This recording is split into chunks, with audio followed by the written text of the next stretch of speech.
있었더니 오늘 바로 이 자리에서 처음 시작하는 것입니다.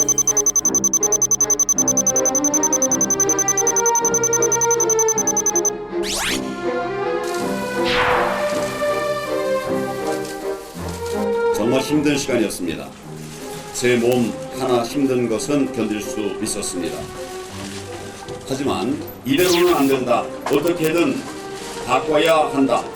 그 민심을 받들겠습니다. 이번 민생 대장정 동안 국민 여러분들께서 호소하신 수많은 현장의 고통들도 들었습니다. 하나하나 제가 직접 챙기겠습니다.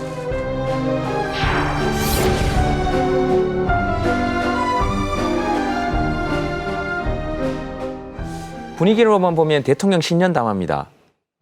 하나하나 직접 챙기겠답니다. 입법, 사법까지, 입법, 행정까지. 예, 그렇게 돼서 이거 대선 연설하는 거 아니냐 이렇게 지금 일부 언론들은 얘기를 하고 있고요. 어떻게 보셨습니까? 예. 대통령 권한대행 해봐서 예. 아직도 예. 자기가 권한대행 하고 있다 이렇게 착각하는 것 같아요. 저게 금도가 있지. 저렇게 말씀하면은 국민들이 평가합니다. 네. 그 지금까지 쭉 민생 대정장이라는 이름으로 했는데 거기에 대한 평가는 어떻게 보십니까? 국회 바깥에서 이제. 낙제점이다. 네. 실패했다 그렇게 예. 봐요. 만약 황교안 대표가 저런 구정치인답게 답습을 하지 않고 네. 새로운 정책을 제시했다고 하면은 역시 황교안은 다르다 하는 평가를 받을 수 있었겠는데 똑같으니까 당신도 당신이구나 이겁니다. 예. 그냥 지금 똑같은- 황교안 대표가 청와대하고 밀을 할 때입니까? 아니잖아요. 야당을 완전히 무시를 해버리고 야당과 야당에 준하는 나머지 세 당 간에 합의를 해서 패스트트랙 통과시켜버리고 그리고 완전히 룰을 바꾸겠다고 지금 나오는 것 아니에요. 이러니까 황교안 대표가 전국에 지금 장애투쟁을 한 건데 나는 솔직히 말해서 뭐 아주 만족하지는 않습니다. 점수를 주자면 한 70점. 네, 알겠습니다. 과락은 면한 정도인데 왜 그런가 하면 전투력은 보여줬지만 말씀하신 대로 대안도 제시를 하지 못하고 그리고 야당이 뭔가 변화하고 있다 하는 느낌을 아직까지는 주는데 미흡해요. 예. 그래서 70점 정도는 드리겠습니다. 네, 알겠습니다. 저는 49점 주는데요. 예. 그건 너무 박해요. 왜 하필 49점이에요? 채점도 간섭하는 게 꼴통 보수들이 하는 일이에요. 네. 예. 그건 내가 주는 거지. 70점은 너무 후해요. 민평당은 그러면 자, 39점이에요. 민평당은 모풍지대니까 말씀하지 말고. 예. 지금 패스트트랙을 했다 하는데 네. 이 패스트트랙 합의는요. 예. 나경원 대표 같이 함께 5당이 합의한 거예요. 그래서 저는 저렇게 황교안 대표가 하는 것보다는 거듭 말씀드리지만 네. 대안 제시가 없어요. 네. 그리고 다니면서 목사님한테는 장관만 하십시오. 예. 이런 얘기.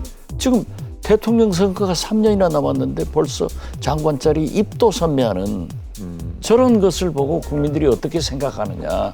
그래서 저는 황교안 법무부 장관, 국무총리 때처럼 대안도 제시하고 순수하게 해라. 저렇게 다니면은 안 돼요. 네. 장관 제안 이 받았어요. 황교안 대표 연설을 하는 걸 보면 아직까지 관료의 때를 벗지 못한 것은 맞아요. 네. 맞지만은 그래서 바로 지금 이 질문을 좀 예. 드리겠습니다. 왜냐하면 지금 시간을 8분 넘어가면 못 쓰시기 때문에 제가 도와드리는 겁니다. SNS 발언 보니까 이건 어떻게 생각하십니까? 또 군대 예. 중에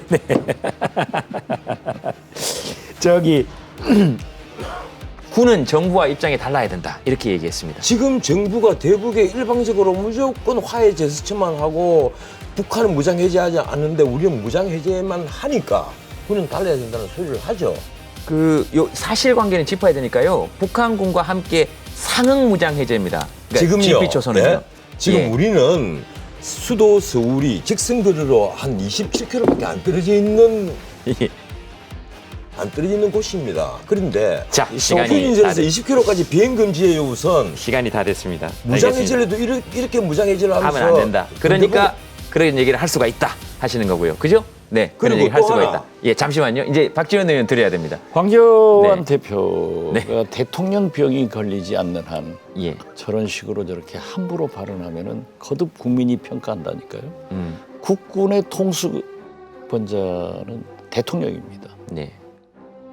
그런데 어떻게 정부, 대통령과 군이 달라야 된다 하는 것은 구태타 해라 하는 식으로 들릴 수밖에 없기 때문에 저는 황교안 대표의 성공을 위해서도 네. 저런 발언은 하지 말아야 된다. 저는 그렇게 충고합니다. 예, 알겠습니다. 그리고 저 대통령이 이러니까 북한의 대면인 소리 듣는 거 아니냐, 요 발언도 있습니다. 거기에 대해서는 어떻게 생각하십니까? 그건 예, 한국당의 대변인이 할 소리를 예, 대통령 나오겠다고 하는 제1야당의 대표가 하니까 품위를 잃는 거죠. 어떻게 자기 나라 대통령한테 네. 북한의 대변인 짓 한다 이런 것은 문제가 있는 거예요. 아니 하노이 회담 결렬되고 나서 문재인 대통령이 대소회의에서 하신 말씀은 북한의 최선희가 한 말과 똑같은 말이에요. 최선희는 부상이에요. 북한에서 대통령 될 일이 없는 사람이에요. 거기를 상대해서 대통령 하겠다는 제1야당의 민주국가 대표가 그렇게 막말을 하는 것은 안 좋다니까요. 제 말을 들으면 지금 황교안 대표가 훨씬 잘 돼요. 지금 야당 대표가 근데 우리 청와대 그리고 우리 정부의 대북 태도를 비판하지 못하면 그 야당입니까? 예. 야당 노릇도 제대로 해야지. 야당 노릇 제대로 그렇게 하려면요. 군이 달라야 된다. 지금 그래서 70분밖에 안 주는 대통령한테 거예요. 그렇게 하는 것은 나빠요. 저도 지금은 모든 문재인 의원들이 대통령에 사표를 다 대해서 써야 될 때입니다. 제가 보기로는 누가 사표 써야 돼? 모든 국회의원들이 황교안 대표는 국회의원 아니에요. 적어도 한국당 대표니까 국회의원도 사표 다 써야지. 아니, 그리고 국회의원도 아닌데 어떻게 사표내? 그리고 페이스북에 전국 다니니까 현장은 지옥 같았고 서민들을 살려달라고 절규했다. 이걸 갖고 또 시비를 건단 말이에요. 저 시계를 보면은 만약에 얼마나 불공평한지를 아는 거예요. 만약에 그게 그거 갖고 논란이 된다면요. 우리 정부 여당은 정말 지금 서민들 아직도 모르는 거예요. 좋습니다. 아무쪼록 국회 파행이 한 달 가까이 이어지고 있습니다. 그 책임은 누가 져야 될지를 번외로 해서 국회 파행이 이어지면 이어질수록 그 피해는 국민들에게 고스란히 돌아온다는 건 뭐 우리가 누구보다도 더 잘 알고 있는 것이죠.